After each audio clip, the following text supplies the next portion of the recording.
함께 기도하겠습니다. 살아계신 하나님, 참 감사합니다. 주의 보혈로 우리를 깨끗게 하시고 새롭게 하신 주님을 찬양합니다. 주님의 그 보혈의 능력으로, 성령의 능력으로 날마다 거룩하고 청결한, 그리고 주의 사명을 감당하는 믿음의 사람들 되게 하옵소서. 예수님 이름으로 기도합니다. 아멘.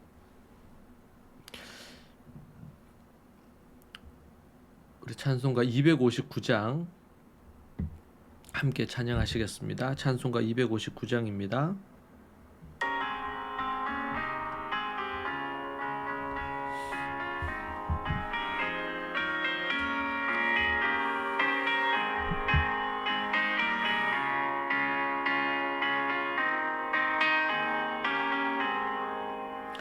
예수 십자가에 흘린 피로써 그대는 씻기어 있는가?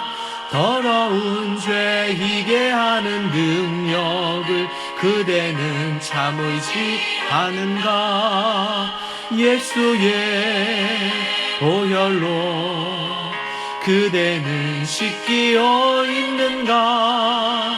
마음속에 여러 가지 죄악이 깨끗이 씻기어 있는가?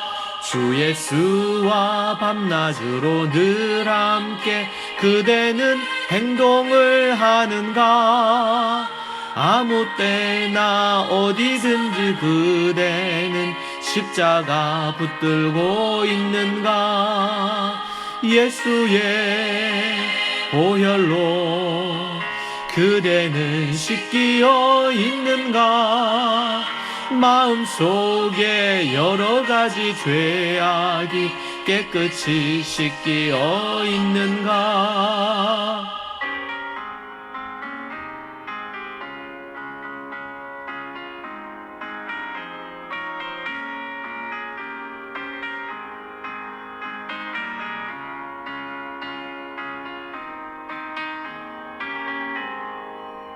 주님 예수 다시 올 때 그대는 영접할 예복이 있는가?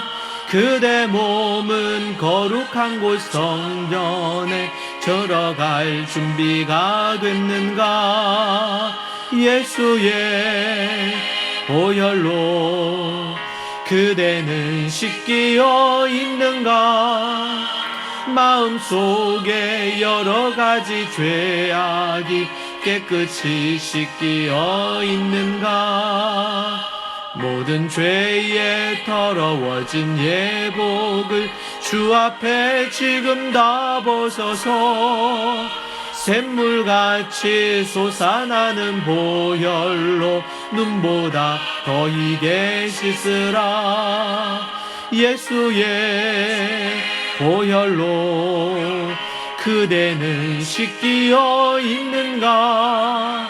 마음속에 여러 가지 죄악이 깨끗이 씻기어 있는가? 아멘. 하나님의 말씀 함께 보겠습니다. 로마서 9장 21절에서 29절 말씀입니다. 로마서 9장 21절에서 29절입니다.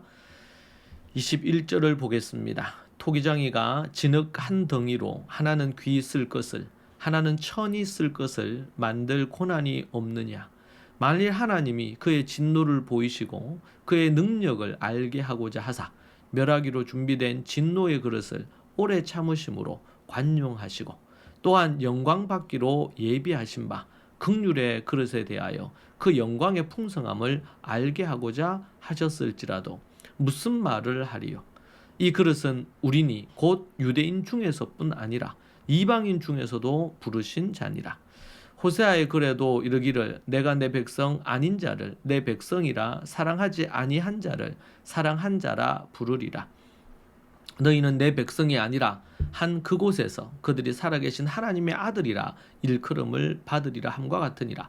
또 이사야가 이스라엘에 대하여 외치되 이스라엘 자손들의 수가 비록 바다의 모래 같을지라도 남은 자만 구원을 받으리니 주께서 땅 위에서 그 말씀을 이루고 속히 시행하리라 하셨느니라.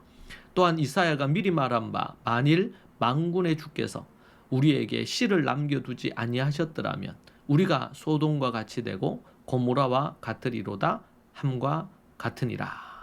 아멘. 바울은 하나님의 이 절대 주권에 대해서 계속 얘기하고 있습니다. 그러면서 토기장이와 진흙의 비유로 또 하나님의 주권에 대하여 절대 주권에 대해서 강조하고 있지요. 토기장이가 진흙 한 덩이로 하나는 귀하게 쓸 그릇을, 다른 하나는 아무렇게나 막 편하게 사용할 그런 그릇을 만들 권리가 없겠느냐, 그렇게 얘기합니다. 하나님은 자기 마음대로, 심지어 토기장이가 그릇을 만들 때에도 자기 필요를 따라 이렇게 만드는데 하나님은 자기 마음대로 진노와 능력을 드러내실 수가 있지 않느냐, 그렇게 하실 수 있다는 거죠. 멸망받기로 되어 있는 이들을 벌하지 않고 오래 참으시고 너그럽게 기다리시지 않았습니까? 하나님께서 누구를 불쌍히 여기든 그렇지 않든 그것이 하나님께서 불의하시다는 이유가 됩니까? 그럴 수 없습니다. 그것은 하나님의 마음, 즉 주권입니다. 비유는 모든 진리를 다 담을 수 없습니다. 이 비유의 핵심은 하나님께서 모든 피조물에 대해 그 누구도 간섭할 수 없는 절대적인 주권을 가진 분이라는 것입니다. 이 그릇은 누구입니까? 앞에서 언급한 것처럼 귀 있을 것을 긍휼의 그릇으로 유대인과 이방인 중에서 부르신다는 것에 대해 호세아서를 인용해서 말하고 있습니다. 호세아서 2장 23절, 1장 10절을 인용해서 말합니다. 이 그릇은 믿음의 성도를 뜻합니다. 유대인에게는 이방인이 구원을 받아 하나님의 백성이 된다는 것은 상상할 수 없는 일이었죠. 사도행전의 베드로를 보면 알 수가 있습니다. 하나님의 뜻이 아닌 잘못된 성경의 가르침이 얼마나 뿌리 깊게 자리하고 있는지 모릅니다. 바울은 이사야 선지자의 외침을 인용합니다. 이스라엘 백성이 바닷가에 모래알같이 많을지라도 남은 자들만이 구원을 받을 것이고 주님께서는 자신이 선포한 것을 땅 위에 신속하고 온전하게 이루실 것이라고 그렇게 말하는 것입니다. 이사야서 10장 22절에서 23절 말씀입니다. 그리고 이사야서 1장 9절에서는 전능하신 만군의 주께서 우리에게 씨를 남겨두지 아니하셨다면 우리가 소돔같이 고모라같이 모조리 멸망하고 말았을 것이라고 말합니다. 이사야서의 이 남은 자들, 아니면 또 씨라는 이 말은 이스라엘 백성들 가운데 소수의 사람들만이 하나님의 절대 주권으로 구원에 이를 것을 우리에게 말해줍니다. 이스라엘이고 다 구원받는 것이 아니고 하나님의 씨로, 하나님의 남은 자로 남겨진 그들만이 그렇게 구원에 이른다는 거죠. 바울은 다양한 구약 성경을 인용해서 그릇된 선민사상, 그러니까 유대인들이 갖고 있던 이 선민사상은 성경적이지 않은 것입니다. 거기에 빠져있는 잘못된 이 선민사상에 빠진 유대인들에게 하나님의 바른 가르침으로 일깨워주고 있습니다. 바울은 로마서에서 60회 이상 구약 성경을 인용하고 있습니다.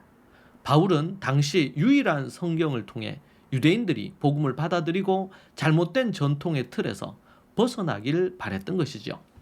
호세아와 이사야 선지자뿐 아니라 구약 성경에 많은 외침이 있었고 그릇된 선민사상으로 예수님께서 오신 이후에도 동일한 말씀이 선포됩니다. 잘못된 어떤 선민사상, 이것이 유대인들의 그들이 갖고 있는 어떤 하나의 시대정신, 그들만의 가치관이었어요. 이것은 성경에 기반을 둘 올바른 것이 아니었죠. 그래서 예수님이 오셔서 이런 것들을 다 깨어부수십니다. 깨어부수십니다. 하나님의 그 절대 주권을 지금 계속 이야기하면서 특별히 이사야 선지자 그리고 호세아 선지자의 글을 통해서 잘못된 유대인들의 선민사상을 바로 고쳐주는 그 일을 하고 있습니다. 우리가 예수님 믿는 교회를 다닌다고 하는 많은 이들도 이런 잘못된 가르침, 잘못된 어떤 사상, 신학 아니면 이런 사상으로 물들어 있는 경우들이 없지 않아 많습니다. 여러분, 그래서 우리가 성경을 제대로 공부하고 알아야 될 이유가 여기 있습니다. 그러한 부분이 바로 세워지기를 원합니다. 기도하겠습니다. 하나님 아버지, 감사합니다. 하나님이 원하시는 뜻하신 바 그분의 뜻을 분명히 알고 올바로 알고 살아가는 인생이 되기를 원합니다. 진리 가운데 분명히 서게 주님 도와주시고 인도하옵소서. 하나님의 그 절대 주권을 인정하고, 그리고 왜곡되고 잘못된 성경의 가치관으로 서 있는 이런 잘못된 선민사상을 바로잡아 준 것처럼 주님, 우리가 매번 하나님의 말씀을 연구하고 묵상하는 것을 통해서 우리가 그러한 하나님의 사람들이 되게 하여 주옵소서. 예수님 이름으로 기도합니다. 아멘. 이 말씀으로 우리 함께 같이 기도하십시다. 올바로 알고 올바로 믿을 수 있도록, 그리고 하나님의 절대 주권을 인정하고 그분이 우리를 토기장이요, 우리는 그분의 만드신 그릇과 같다. 그것을 갖고 오직 하나님의 그 주권을 인정하며 살아가는 우리가 되기를 갈망하며 기도하겠습니다. 기도하십시다. 주여, 주여, 주여. 아버지 하나님, 주님 붙드시고 인도해 주옵소서. 성령의 은혜와 능력 가운데 서게 하시고 아버지 하나님 도와주시옵소서. 아버지,